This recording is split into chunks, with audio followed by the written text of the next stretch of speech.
kind and brave, that's our way. Nice to see you here today. Hello everybody, I hope you've had a lovely Friday and are looking forward to the weekend. I'm looking forward to getting on with our story and seeing what happens next inside the big giant peach. Off we go, chapter 13. A few minutes later, Miss Spider had made the first bed.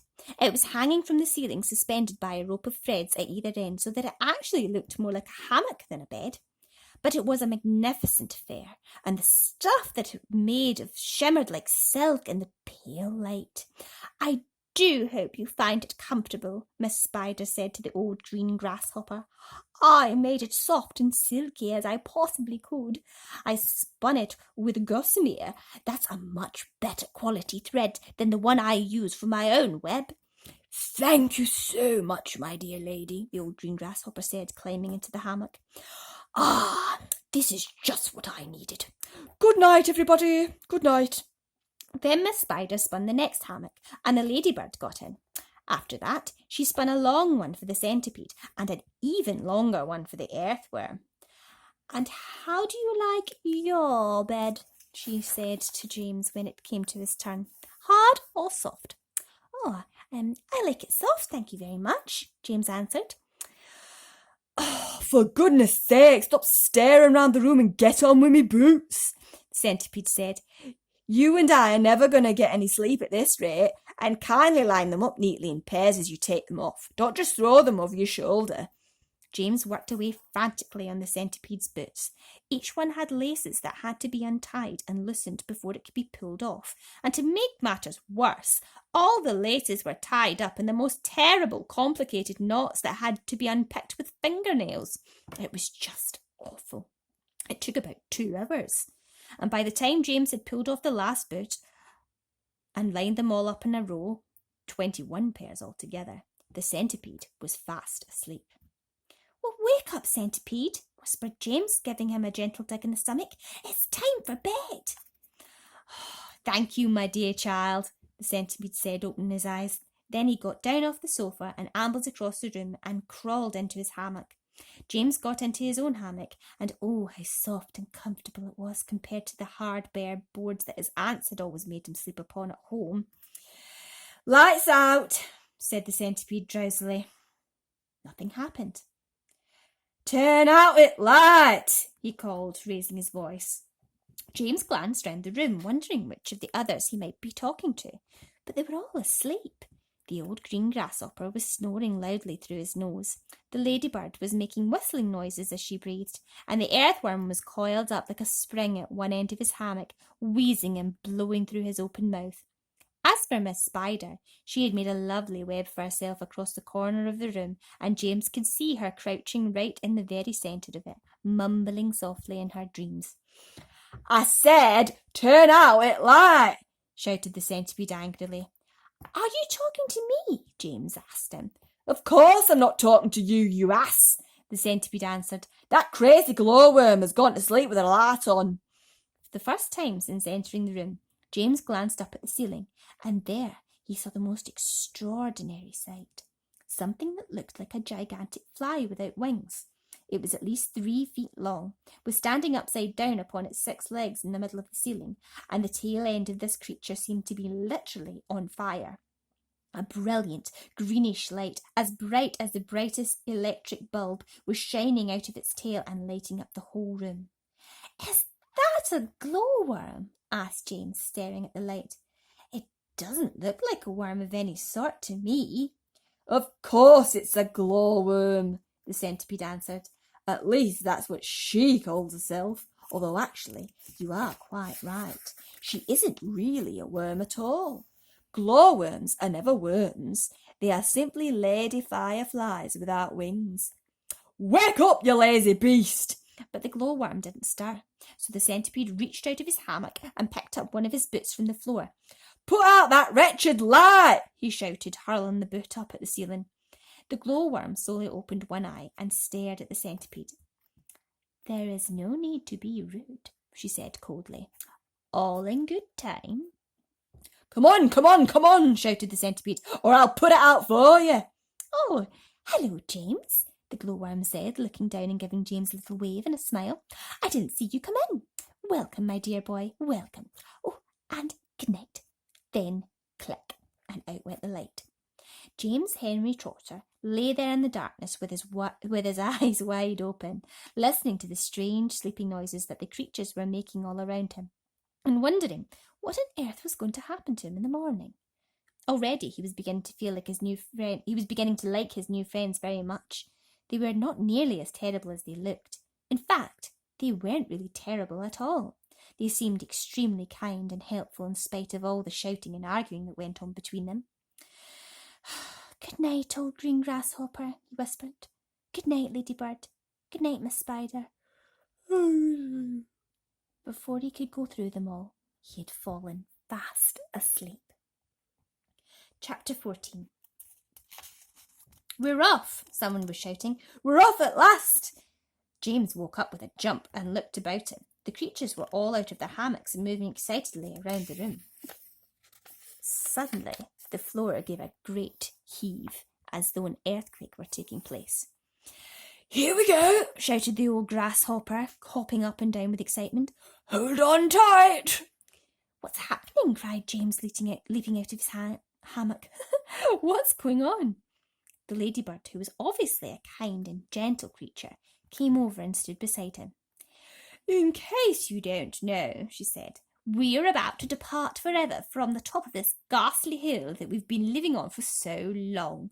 We're about to roll away inside this great big beautiful peach to a land of what?" asked James. "Oh, never you mind," said the ladybird. "But nothing could be worse than this desolate hilltop and those two repulsive aunts of yours." "Hear, hear!" they all shouted. "Hear, hear!"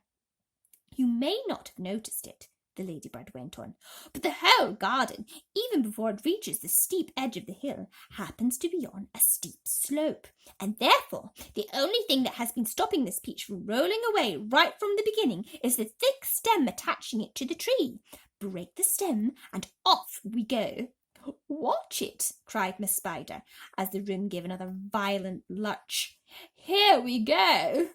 Not quite. At this moment," continued the ladybird, "our centipede, who has a pair of jaws as sharp as razors, is up there on the top of the peach, nibbling away at the stem. In fact, he must be nearly through it, as you can tell from the way we're lurching about. Would you like me to take you under my wings so that you won't fall over when we start rolling?" "Oh, that's very kind of you," said James, "but I think I'll be all right." Just then the centipede stuck his grinning face through a hole in the ceiling and shouted, "I've done it! We're off!" "We're off!" the others cried. "We're off! The journey begins!" shouted the centipede. And "Who knows where it might end?" muttered the earthworm. If you have anything to do with it, it can only mean trouble." "Nonsense," said the ladybird. "We are now about to visit the most marvellous places and see the most wonderful things. Isn't that so, centipede?" "There's no knowing what we shall see," cried the centipede. "We may see a creature with 49 heads who lives in the desolate snow, and whenever he catches a cold which he dreads, he has 49 noses to blow. We may see the venomous pink-spotted scrunch who can chew up a man with one bite. It likes to eat 5 of them roasted for lunch and 18 for its supper at night. We may see a dragon, and nobody knows that we won't see a unicorn there. We may see a terrible monster with toes growing out of the tufts of its hair. We may see the sweet little biddy bright hen, so playful, so kind, and well-bred. And such beautiful eggs, you just boil them and then they explode and they blow off your head. And now an Inosaurus surely you'll see, and that ginormous and gnawable gnat, whose sting when it stings, you goes in at the knee and it comes out through the top of your hat. We may even get lost and be frozen by frost. We may die in an earthquake or tremor. Or nastier still, we may even be tossed on the horns of a furious dilemma.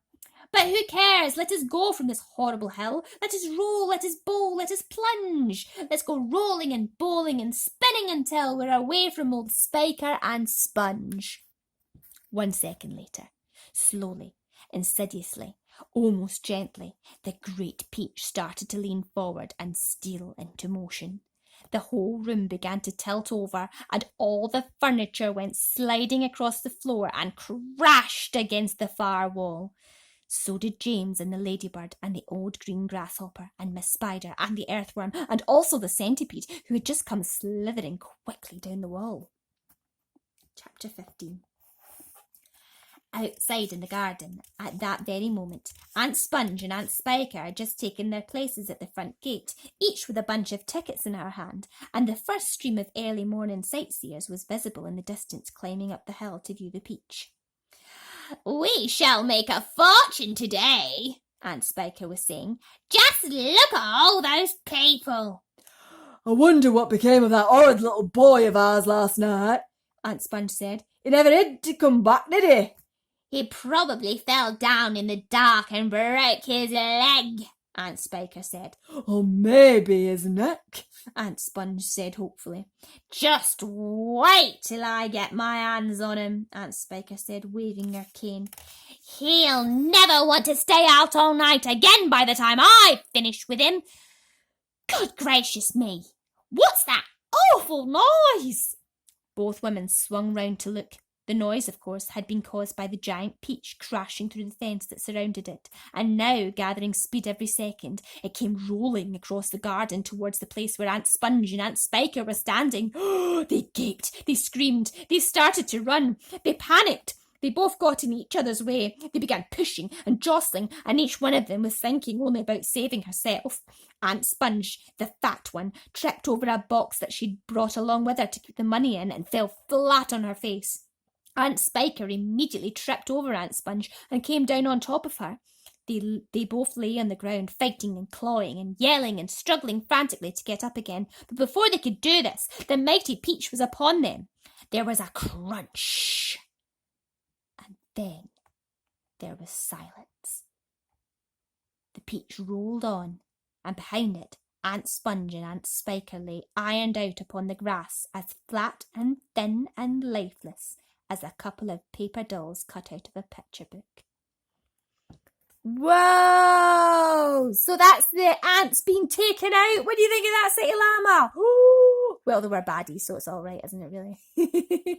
Hope you enjoyed that, everybody. Until next time, kind and brave, that's our way. See you all another day. Good night, everybody. Sweet dreams.